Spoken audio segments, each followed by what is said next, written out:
finally figured it out. I have cracked the code. I have finally understood why I attract emotionally unavailable partners, and hopefully this video can help you to figure out why you might have been doing the same thing and how we're going to move past doing that so we don't do it no more. Okay. Hola, hola, hola todos. It's tu prima favorita, Bobby here, and welcome to the Cousins Corner. If you are new here, welcome back. If you're not new here, I am Bobby, tu prima favorita, and I just like to talk. And today I'm gonna talk a little bit about emotional unavailability. Well, I'm gonna talk about recent realizations that I've had about myself and why I feel like I've been attracting these people, and maybe help some of y'all who feel like you might be in the same boat as well. So recently, for the past few months, I have been doing a lot of work on myself. Mama is always working on herself, trabajando en mí misma, but I have been doing more, particularly in the realm of my attachment style, attachment issues, abandonment wounds, all of that good stuff, all of the things from childhood that kind of spill over into adulthood and basically play a big part of the people that I choose, or the people that I attract, or the people that I chase, or whatever the case may be. And along with that work, I've been doing a lot of reading, a lot of research, a lot of listening to different podcasts, different audiobooks, different articles, talking to my therapist, specifically a new therapist that I was like, hey, this is what I want to dive into. This is what I'm having some realizations about. And overall, it's been like extremely interesting. Anytime you're self-actualizing or learning new things about yourself, learning new things about the way that you think, why you think the way that you do, or digging up things that I could have sworn did not affect the way that I move in life now, and lo and behold, it affects a lot of the way that I move in life right now. It is very interesting, but it is also very triggering, and it is some work that can really take you under if you don't go into it with, one, an open mindset, and two, like some type of guidance, right? That was why I was like, okay, I've gotten to the point where I've done what I can on my own, and I've taken in the stuff that I can on my own. I need a therapist to help me process this because it was getting to be a lot. And if you know me, I am a very headstrong person, and once I get into something, once I get passionate about something, once I get interested in something, I deep dive, just face plant first into it, and I keep going, I keep swimming. I don't know who swims like that, but I keep swimming up until I reach the end, up until I reach the finish line. And so with this process, still going through it, of course, it's always a learning process, but just having to really tell myself like, hey, there's no rush to figure things out, right? You're learning this new information about yourself. You're learning new things about yourself. You're taking it one day at a time. It is okay to not reach the end all be all or the finish line or the healed version of you by tomorrow. There's no rush, right? I was up here studying myself like it was homework, like I had a test at the end of the week, y'all. But you know, I'm better now. I'm processing. I'm taking más tiempo to let things run its course and to really sit with the things that I'm learning. But one of the biggest things that I've learned through this process is that, at least for the past few romantic relationships or connections that I've had, I feel like they've been with emotionally unavailable people. At least the biggest ones where I found myself really emotionally attached or really desiring a connection or whatever with that person. And so I'm gonna tell you why, if you are like myself, you may be attracting emotionally unavailable people, and then I'm gonna do a follow-up video to this video to tell you how to break the cycle. But right now we're just gonna talk about why you might be attracting these people, okay? Let's get into it. So in order to understand why you might be attracting emotionally unavailable people, you have to first understand what an emotionally unavailable person is. It might be you, it might be me, it might be them, it might be all of us. But the basis of an emotionally unavailable person is a person who might struggle to form deep emotional connections or maintain intimacy in relationships. These people may avoid commitment, they might run from conflict, or just downplay feelings in general. Whether it be your feelings, somebody else's feelings, their own feelings. And if you happen to either be one of these people or you feel like you keep running into these people, this is a lot of what causes frustration within romantic relationships if you're finding yourself on either side of it. Because being emotionally unavailable doesn't inherently mean that you don't want the closeness. It doesn't mean that you don't want the intimacy. It just means that you or they, that person, might struggle with forming that or with keeping that. So hence why you see sometimes it's like, oh, we had such a great night, it was great, we were very vulnerable with each other or whatever, and then that person pulls away. Or why you yourself might pull away. Or why I've even shown up in certain friendships where I've noticed when me and that person got closer, got a little bit vulnerable, a little bit too close for comfort, and I was like, oh no, you gotta go, or I can never speak to you again. Crazy how that sounds, but it is a very real thing. I'll give to my own example. One of my closest friends, who is one of my best friends, and I couldn't imagine just going through life without her right now. When we were first starting out and getting close, I remember we weren't necessarily trauma bonding, but we were getting closer. So we were being vulnerable. We were sharing a little bit about our lives, a little bit more about our past. And she opened up to me, I opened up to her. And I remember walking away from that conversation feeling good about the fact that I was able to trust this person, that this person could hold space for me, that I could show up and hold space for that person to really open up and be themselves. But also, like, I was like, dang, I told her too much. I was like, either she got to go or I can never talk to her again. And I was like sure that I was never going to talk to her again because it was just too close for comfort for me. And I remember telling her that, and we laugh about it now, but she was just like, in that, when I told her, she was like really? And I was like, yeah, like I felt like I told you too much, and I felt like I was gonna have to never speak to you again, or that you would never want to speak to me again because of how much I divulged to you. And I don't know why I was thinking like she's gonna be like, oh, this is too much, this girl got too much going on in her past. I don't know, but anyway, just hence my level of emotional unavailability that I had to realize that I was also dealing with. But enough about me, let's go ahead and hop right back into this. So now that you know what an emotionally unavailable person is, or emotionally an individual is defined as, let's look at why you might be attracting, or why people may attract emotionally unavailable people. So one of the biggest things are attachment styles, and this is something that I have really been exploring and reading all the books and doing all the research and talking to my therapist and all of that stuff. Our attachment styles basically takes a big part in the partners that we choose, or the people that we choose to pursue, or that we choose to pursue romantic relationships with, or even friendships with, right? Or close relationships with anyways. If you are more of an anxious or more of an avoidant, then you might tend to skew closer towards emotionally unavailable people. And we'll talk about why in a minute, but first, for those who may not be familiar with attachment styles or the definition of those, I'm gonna go ahead and break those down for you. I'm gonna pull out my handy dandy telefono because I wanna make sure that this is pretty precise of what the attachment styles are. If you are a person who's hearing of it for the first time, or you're like, I might have heard of it, but I don't really remember. And if any of these resonate with you, then you might find yourself in these categories. So one we have is the anxious or preoccupied attachment style. So people with an anxious attachment style often crave closeness, and they also fear abandonment, and they fear it greatly.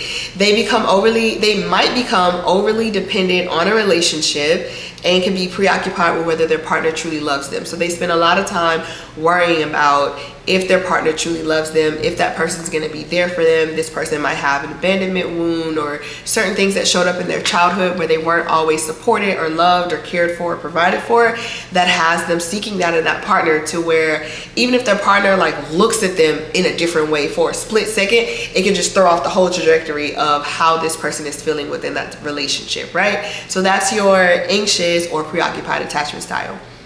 The next one we have is the avoidant dismissive attachment. So these people value independence and self-sufficiency. They often avoid emotional closeness. They might struggle with intimacy, and they tend to downplay the importance of relationships. So you kind of find a lot of emotionally unavailable people in this category, I would assume, just based off of the definition of it. But again, just because someone is avoidant or dismissive doesn't mean that they just don't want love or they don't want the closeness. They do want it, just like, you know, an anxious attachment style would want it. but they aren't as comfortable with it, and so they tend to push it away. So once it gets like a little bit too close for comfort, they tend to push back on it. They kind of feel like it's impeding on their individuality, or that it's impeding on their independence. So they'll push back at it, even if it's something that they truly really want. Unless they're emotionally unavailable, then you know, they may or may not want it. Next, you have the fearful avoidant or the disorganized attachment. This style combines both the anxious and the avoidant tendencies. Welcome to my world. People with this attachment style often desire intimacy but are afraid of getting too close, leading to unpredictable or erratic behavior in relationships. So I definitely find myself in the middle and battling between the two, and yeah, I've taken several tests that also affirm that. There's a lot online, by the way, and I've had friends who also are like, yeah, you're pretty much in the in-between. So yeah, I can go both ways. Get you somebody that can do both, right? Okay, no. Then you have the secure attachment. So this is the one that we're all aiming for. The secure attachment style feel comfortable with intimacy and their autonomy in relationships. They tend to have a positive view of themselves and others, and they communicate their needs openly and effectively. So securely attached people are secure within their relationship. They're secure within their own autonomy as well. So they're not super reliant on relationships to feel good. They feel secure within their relationships and outside of it. They don't feel like it's impeding on their space. They know how to ask for space when they need it. They know how to basically express their needs. And then securely attached people are also good with other people because they can make them a bit more secure as well. In one of the books that I'm reading called Attached, however, it does say that a secure person can, I don't want to say become unsecure or insecure, but just depending on the type of person that they attach themselves with, that person can bring out other traits within them, causing them to be less secure. So that's why it's important that if you are securely attached and you get with someone who is either avoidant or anxious, that they're not bringing you down. Like, more than likely you'll be able to bring them up by bringing that security into them, but if they are too far gone, then as a secure person, you know, usually they know how to remove themselves from those situations, and if they don't, they might end up backtracking or end up becoming less secure. But anyway, we're not talking about that right now. We're just talking about the different types. So you have your secure, your anxious, your avoidant, and then your fearful avoidant or disorganized attachment. So the reason why these are very important in regards to choosing emotionally unavailable partners is because if you are an anxiously attached person or an avoidantly attached person, you tend to attract or attach to emotionally unavailable people because they stir something in you. If you're anxious, they stir up that anxious attachment style in you. They stir up that need to work, that need to show up, that need to press for love, that need for that validation. And if you are an avoidant, then they kind of reaffirm certain things about your attachment style as well. And then you also see like anxiously attached people and avoidantly attached people also gravitate towards each other because they also validate certain beliefs that they have within their attachment style. Like, it's just, attachment theory is very interesting, and I think that if you have not delved into that, especially if you don't know what your own is, you should dive into that, do a little bit of research, maybe take some tests, and it's very interesting. But anyway, we're gonna keep it going. I don't want to ramble, we're gonna keep it going. So outside of your attachment style, another reason why you might attract emotionally unavailable partners is due to low self-esteem. A lack of self-esteem can lead you to accept people who do not meet your needs. Because your self-esteem is low, you might not believe that you deserve better, or you might not believe that you can do better, and therefore you will settle for people who are not meeting those needs. Sometimes it can be out of desperation, but where does that desperation comes from? It comes from a deeper place. It's not just because you're desperate for love or for a partner for the sake of being desperate for love and a partner. It's because there's something within you that is not feeling like you're deserving of someone who's going to show up for you in the emotional way that you need to. So you just settle on all right, well, at least this person is here. They might not be giving me what I want, but at least they're here. I can't get any better than that, but at least I have somebody here. And there are a lot of people who do that based off of low self-esteem. And I don't want anyone to think like, no, that's not true. I love myself. I have high confidence. But you have to understand the difference between self-love, self-value, confidence, and self-esteem, because you can definitely love yourself but still not value yourself enough, and you can definitely be confident in yourself in certain areas but then have low self-esteem when it comes to love, that you're willing to put up with somebody just being there versus somebody who is able to show up for you, emotionally available, and hold that space for you. She said a word. Another reason that you might be attracting people who are emotionally unavailable is because you have a fear of vulnerability. You chase these people because you want to avoid getting hurt, and because these connections with emotionally unavailable people usually lack depth of vulnerability, and they also lack emotional depth, it might feel a bit safer because you don't feel like you're investing as much into this person. You're investing a lot of time,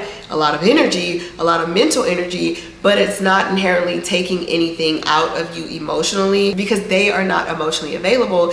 And because you have a fear of vulnerability, you don't ever have to open up to that person. So y'all are kind of just two closed off people, and all of your energy kind of goes towards the chase versus putting your energy into pouring into a relationship that is fulfilling to you, or packing your energy up and going to take it somewhere else where someone can give you what it is that you actually are looking for.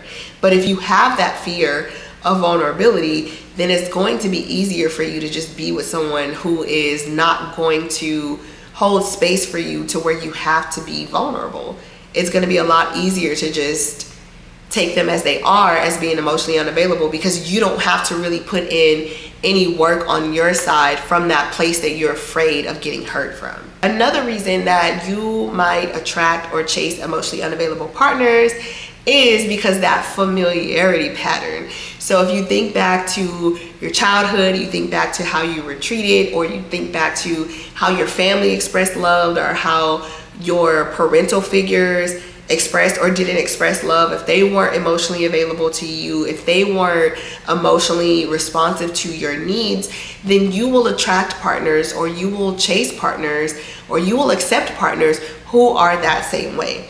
That was something for me that I had to really sit with and kind of understand that was what was happening, because I swore up and down, no, that has nothing to do with it. I'm healed from the past. I don't care. My parents did the best that they could, or can't. We're not gonna go there. We're not gonna go there. But my parents did what they did, and I'm over it, you know?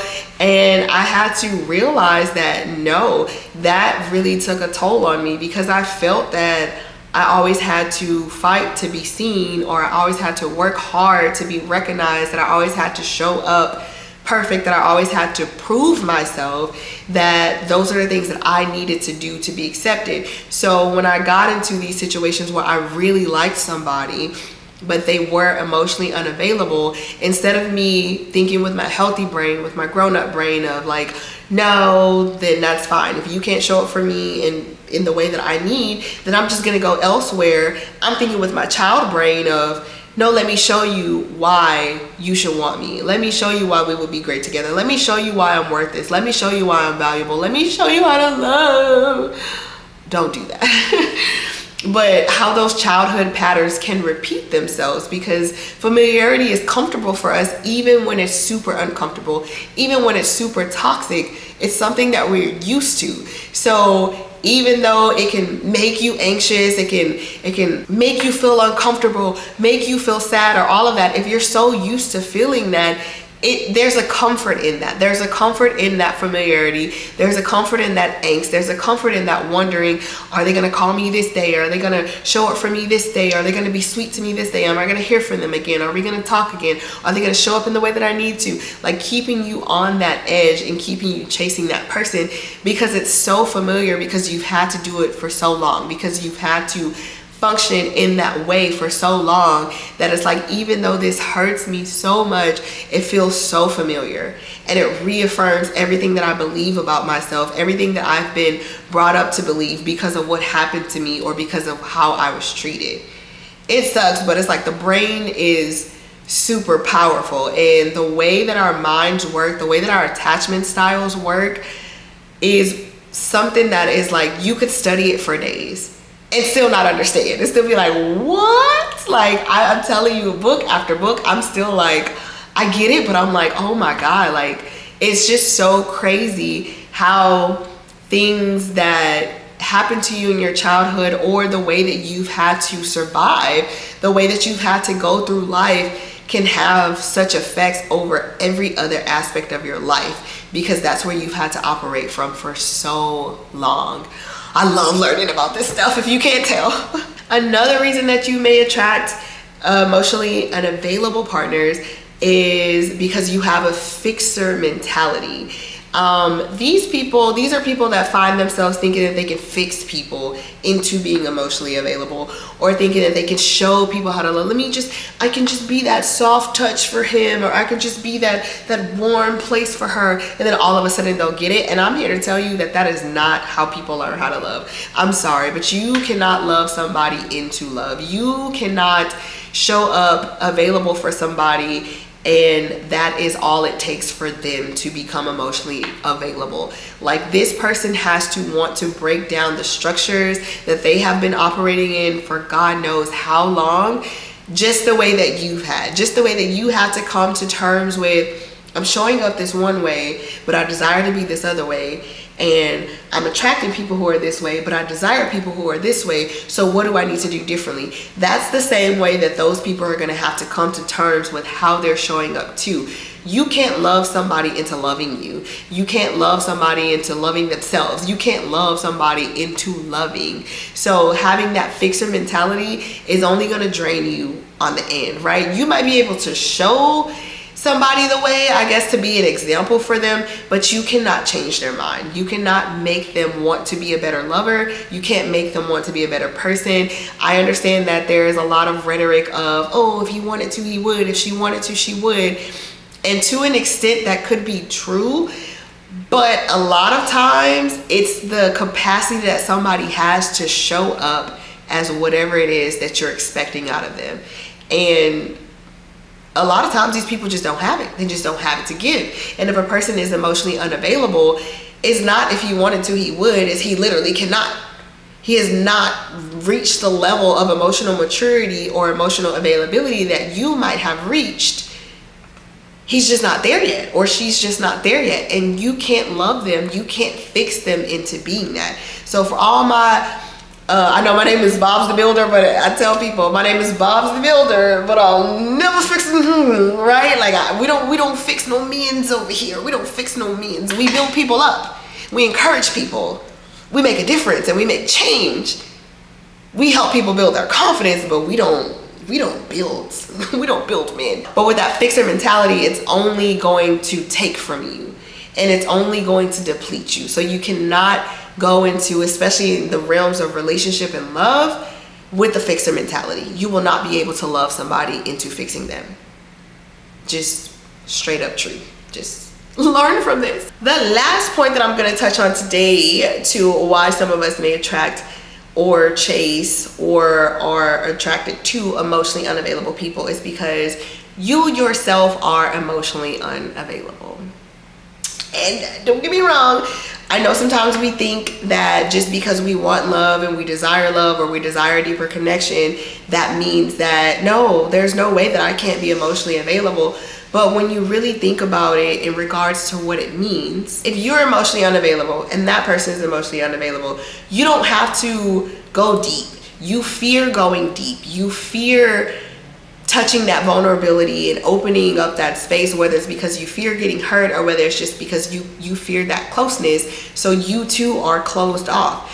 And because that person's emotionally unavailable and you are too, y'all never have to touch that hard line of going deeper, because all of your energy is put into the chase. all of your energy is put into trying to get this person to show up the way that you want them to, or trying to get them to hold space for you, or just trying to get them to love you in general, but y'all never have that chance to go deep. You never have to open up because you're not emotionally there. They never have to open up because they're not emotionally there. So all of your effort goes into the chase instead of what it should be going into when you do have two people who are showing up for each other, and their effort, their time, and their energy is going into getting to know each other. It goes into getting deeper, digging deeper, touching on that level of vulnerability, holding space for one another.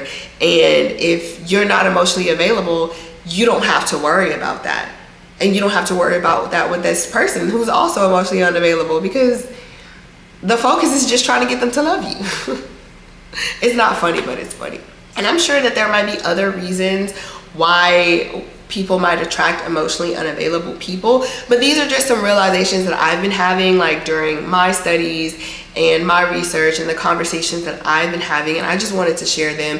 And if you do find yourself in any of these categories, maybe it's time for you to start reading about your attachment style, honey, or maybe it's time for you to start digging deeper into your, you know, childhood wounds that might be left over, especially if you're a person who can admit, like, yeah, I might be a bit emotionally unavailable, or I might have a fear of vulnerability, but all in all, I do desire to develop deeper connections with people. And you can take this in regards to romantic relationships, but I would say also take it in regards to your friendship too. Like the story I shared at the beginning of this video, me having that conversation with a person who's now one of my best and one of my closest friends who I couldn't imagine life without. I had to recognize that I was emotionally unavailable going into that relationship, that I was afraid. I had a huge fear of being vulnerable with my friends. And even like this year, I'm still learning. Like I'm still learning that as I'm researching these things, as I'm talking to my therapist about my attachment style, as I'm healing from, you know, my attachment wounds or abandonment wounds or whatever the case may be, that there's still work that I need to do even within my friendships, just to all around help me and shape me into a better person so that I can show up in this world for when I am, you know, in these romantic situations, or when I am in these friendships, or when I am just holding space for somebody else, you know. All these things are to help us to be better all around. And being emotionally available, if you're a person who's like, I don't care about love, I don't care about relationships, that's totally fine. But if you value your friendships, if you value the connections that you make with people, if you want to make more connections with people on a friend level, not just talking about lovers, but, you know, with your friends, with your families, with your siblings, even your primas y otros, like these are things that you really do need to think about. Emotional availability is not just about love and romance and marriage. It's just about you being a well-rounded person in general, who other people feel like they can connect with, who other people feel like they can hold space for, and who other people feel like you will be a person to hold space for them. So again, while I was kind of talking mostly in the regards of romantic relationships, this can be taken over into any realm of relationships and just you as a person. And I just think that in general, it's important to know these things about yourself, to be able to understand who you are and how you show up. And if it's a way that you're okay with showing up, cool. I don't have nada más a decir. But if you are a person who are like, no, I still am self-actualizing, I am still working on myself, I am still building myself, and I do want to show up better, I do want to get better, then these are things that you should be thinking about. Especialmente si quieres amor. Especially if you want love in the future. But anyway, I would love to hear your thoughts. Let me know, are you on a journey? Have you thought about your attachment styles or attachment wounds? Have you done any research or heard anything? Or have you taken any tests that tell you, you know, what type of attachment style it is that you have? If you have any other information or any other comments that you want to share, whether it's you want to express your feelings, you want to debate me, you want to come for me in the comments, and you just want to have a conversation, please drop your comments down below. I love to read them. I love to engage with them. Be sure to like, comment, share, and subscribe. Again, this is Tu Prima Favorita, Bobby here. Thank you for joining me in the Cousins Corner, and I will see you next time. Bye.